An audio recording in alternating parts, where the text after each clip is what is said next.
नमस्कार बच्चों, कैसे हो? ठीक हो ना? आज मैं आपके सामने कक्षा 10वीं का गणित भाग 2 का दूसरा पाठ चालू कर रहा हूँ, जिसका नाम है पाइथागोरस का प्रमेय। और ये पाइथागोरस का प्रमेय आप लोग पहले से ही पढ़ते आ रहे हैं कि पाइथागोरस का प्रमेय किस में लगता है। जो त्रिभुज में एक कोण 90 अंश का यानी अर्थात समकोण त्रिभुज रहेगा, उसमें ही सदा ये पाइथागोरस का प्रमेय लगेगा। और उसी बारे में हमको अध्ययन करना है इस पाठ में। आइए देखते हैं ब्लैक बोर्ड की तरफ। इस पाठ में हमको क्या क्या अध्ययन करना है तो मैं लिख रखा हूँ।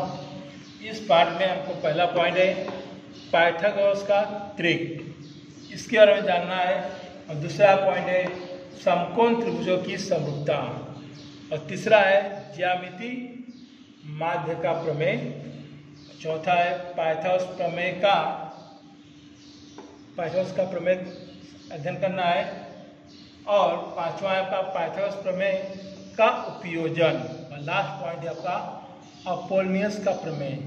ये टोटल 6 पॉइंट पे हमारे पूरा पाठ पाइथागोरस का प्रमेय आधारित है। उसमें हम पहले पॉइंट पे आ रहे हैं जो हमारा है पाइथागोरस का प्रमेय। अब पाइथागोरस का प्रमेय क्या होता है तो लिख के दिया गया कि समकोण त्रिभुज में कर्ण का वर्ग, समकोण त्रिभुज रहेगा उसमें कर्ण का वर्ग अन्य दो भुजाओं के वर्गों के योगफल के बराबर होता है। अब कैसे होता है तो देखिए, आपके सामने एक आकृति बना के दिया हूँ। इस आकृति देखिए, त्रिभुज PQR, त्रिभुज PQR। अब इसमें देख लो, आपको जो Q है उसको मैं बॉक्स के जरिए दर्शाया हूँ। इसका अर्थ है कि Q का जो है कोण Q का माप कितना है 90 अंश। और इससे ये निकलता है निष्कर्ष कि ये त्रिभुज कैसा हमारा है PQR समकोण त्रिभुज है। और इसमें तीनों भुजाओं की लंबाई भी दिया गया है। जैसे PQ भुजा की लंबाई R दी गई है, QR की लंबाई P दी गई है और PR की लंबाई Q दी गई है। अब देखिए हम कैसे इसको हल करते हैं पाइथागोरस प्रमेय के अनुसार। तो आकृति से हमने त्रिभुज PQR में कोण PQR बराबर 90 अंश, यानी जो कोण Q था कितने अंश का है 90 अंश का। अब जब आप कहते हैं कि समकोण त्रिभुज में कर्ण का वर्ग अन्य दो भुजाओं के वर्गों के योगफल बराबर होता है। तो इस त्रिभुज PQR में कर्ण कौन है 90 अंश के सामने वाली भुजा है। 90 अंश के सामने वाली भुजा कौन सी है PR। ये हो गया इस त्रिभुज का कर्ण। और ये अन्य दो भुजाओं यानी पहली भुजा PQ दूसरी भुजा QR, यानी कर्ण का वर्ग बराबर पहली भुजा धन दूसरी भुजा का वर्ग। जो मैं यहाँ पे लिख के दर्शाया हूँ कि लंबाई PR का वर्ग बराबर लंबाई PQ का वर्ग प्लस लंबाई QR का वर्ग, जो पाइथागोरस का प्रमेय था। या हम ऐसे लिख सकते हैं PR का वर्ग बराबर PQ का वर्ग प्लस QR का वर्ग। अब हमने इसमें मान भर दिया। PR का मान क्या था वहाँ पे आकृति में Q, तो Q का वर्ग हो गया। PQ का मान था R, तो R का वर्ग हो गया। QR का मान था P, तो P का वर्ग, यानी हमारा हो गया Q का वर्ग बराबर R का वर्ग प्लस P का वर्ग, यानी ये कर्ण का वर्ग बराबर अन्य दो भुजाओं के वर्गों के योगफल बराबर होता है हमारा पाइथागोरस का प्रमेय। ये तो था पाइथागोरस का प्रमेय। अब उसके आगे नेक्स्ट पॉइंट है पाइथागोरस का त्रिक, यानी बोलते हैं त्रिक यानी तीन संख्याओं का समूह को हम कहते हैं त्रिक। जिसको हमको हल करना है तो पहले जाने पाइथागोरस त्रिक क्या है।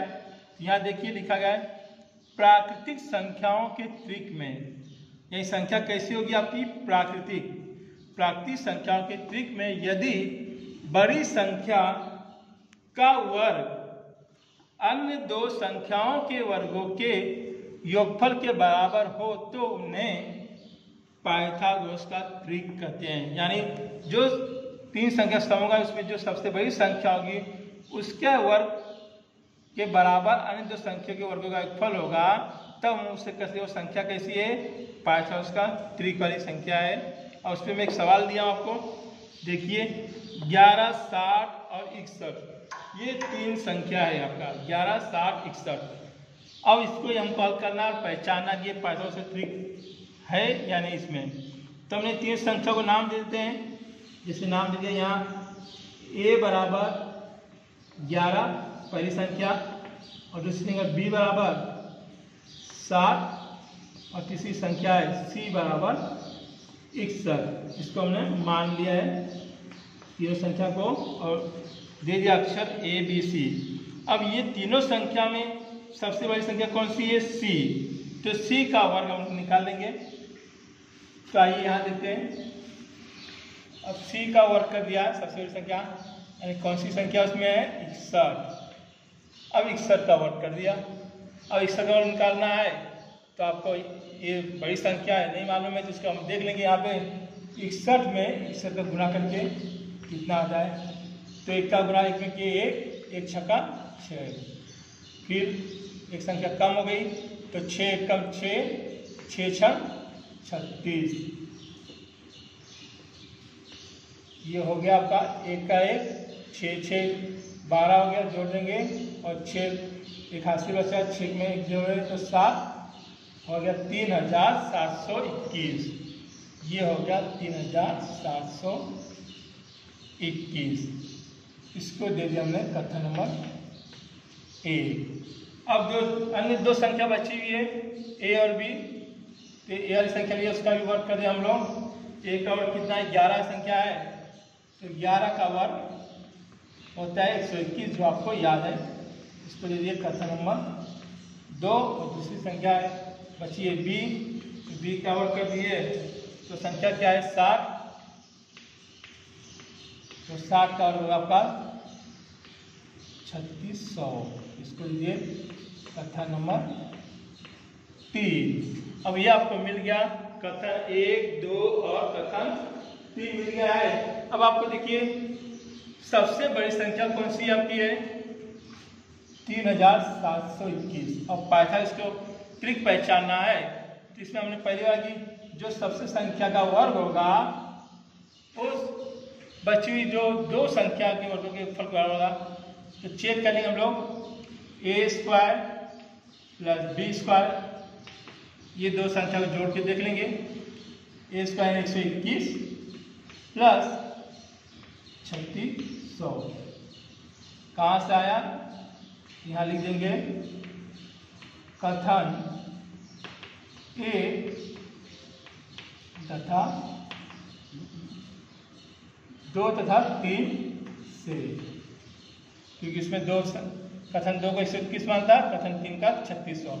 अब दोनों को ही जोड़ देंगे तो 1 और 0 1, 2 का 2, 2 और 0 6 और 1 7, 3 का 3, यानी A² प्लस B² बराबर 3721 कथन नंबर, इसको दे दिया हमने 4।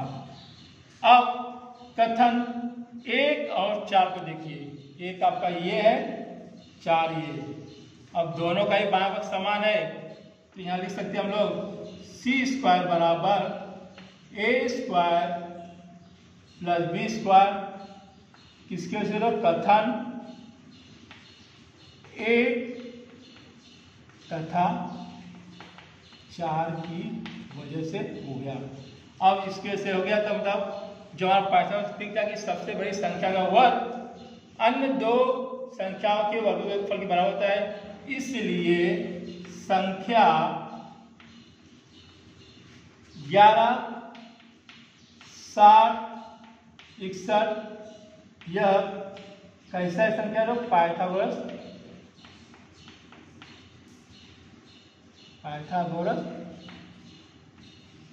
यह पाइथागोरस का ट्रिक है। अगर नहीं समान होंगे तो पाइथागोरस का ट्रिक नहीं होगा। इस प्रकार हमको पहचानना है कि ये संख्या पाइथागोरस का ट्रिक है या नहीं। अब ये तो हो गया हमारा। अब आगे चलते हैं अगले पॉइंट में, जो आपने पिछली कक्षा में अध्ययन किया है, जिसको हम लोग बोलते हैं कि पिछली कक्षा में आपने 30, 60, 90 और 45, 45, 90 कोण वाले समकोण त्रिभुज के गुणधर्म देखे। यानी कक्षा 9वीं में आप इस गुणधर्म को देख के आए, इस पर आधारित प्रमेय को भी हल किया हो।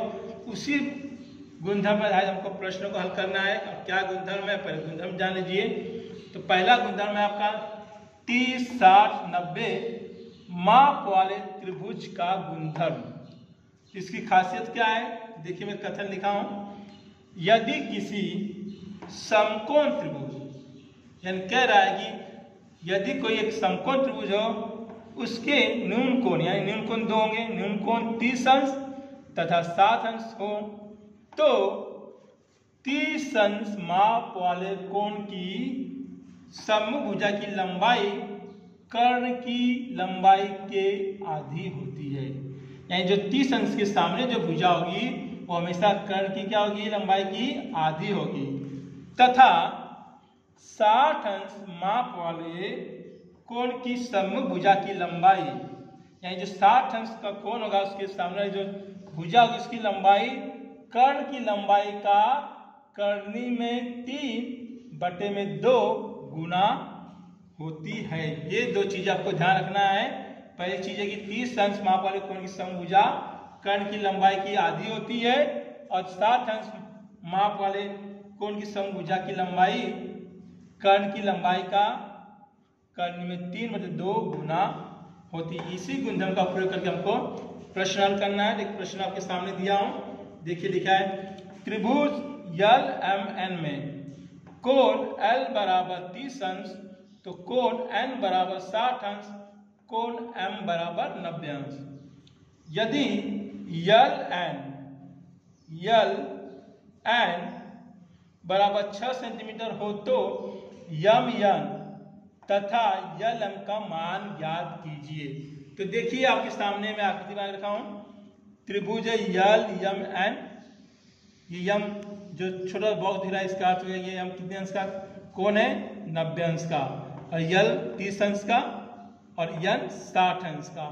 तो हमको इस साल में जो भुजा LM और भुजा MN का मान ज्ञात करना है, तो उसमें 30, 60, 90 माप वाले त्रिभुज के गुणधर्म का प्रयोग करके करना है। कैसे, तो देखिए हल कर रहा हूं।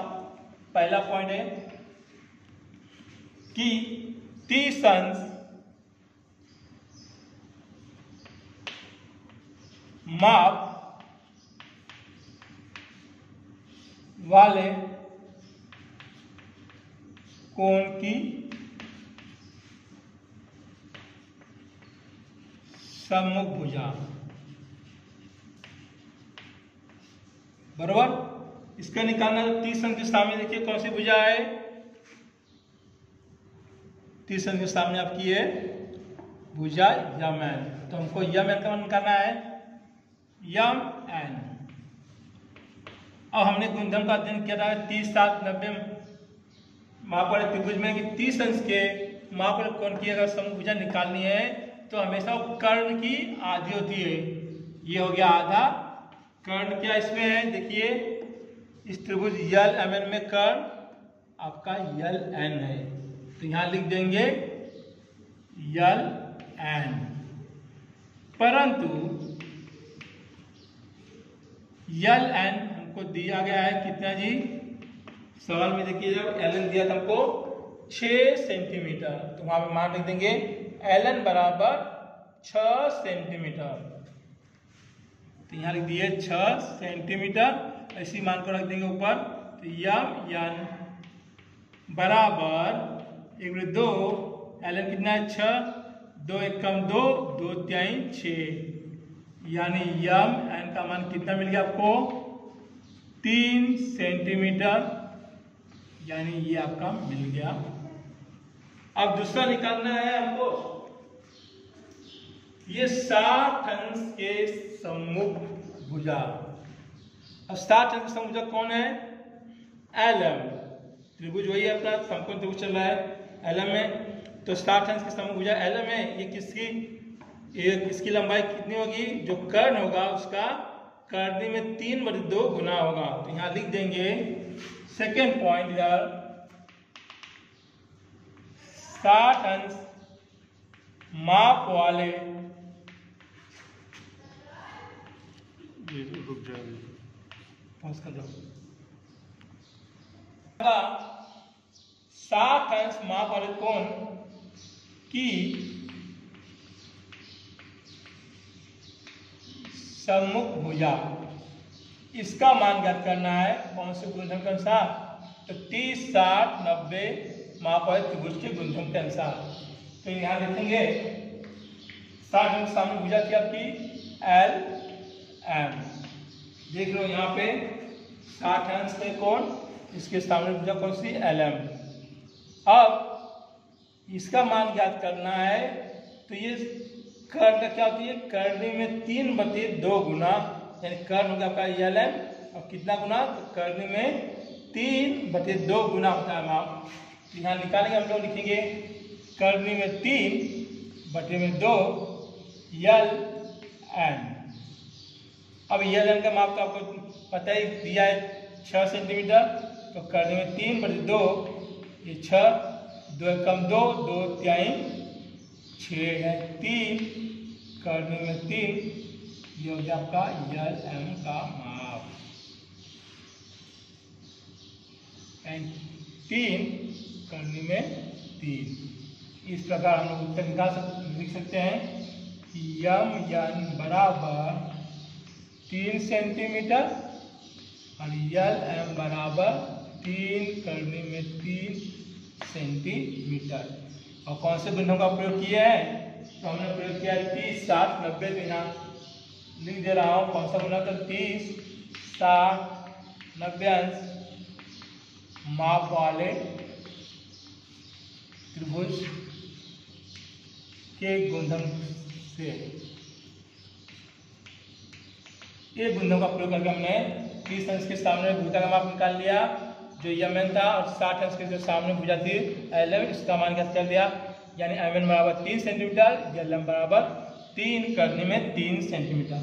अब उसके आगे दूसरा गुणधर्म है 45, 45, 90 अंश माप वाले त्रिभुज का गुणधर्म। तो इसका कथन देखिए, यदि किसी समकोण त्रिभुज के न्यून कोणों के माप 45 और 45 अंश होंगे, यानी एक कोण होगा समकोण और बचे 2 कोण क्या होंगे 45 और 45 के होंगे, तो समकोण कोणों को समाविष्ट करने वाली प्रत्येक भुजा की लंबाई कर्ण की लंबाई का 1/2 गुना होती है।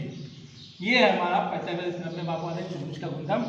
और इसी पर आधारित हमने प्रश्न दिया है, देखिए सामने लिखा हूं, त्रिभुज एक्स वाई जेड में कोण x बराबर 90 अंश, कोण z और कोण y बराबर 45 अंश, दोनों के माप समान है। तो यदि जेड वाई बराबर 3 करनी में 2 सेंटीमीटर हो तो एक्स वाई तथा एक्स जेड का माप ज्ञात कीजिए। तो आपसे बना दिया इधर, देखिए एक्स वाई जेड ये त्रिभुज है जिसमें कोण x बराबर 90 अंश और कोण z 45 अंश और कोण y 45 अंश, और जेड वाई का मान दिया है 3 करने में 2, और हमको निकालना है भुजा एक्स जेड और भुजा एक्स वाई का। तब यहाँ पे हम करेंगे, यहाँ लिख सकते हैं चाहे त्रिभुज एक्स वाई जेड में लिखें, एक्स वाई जेड में।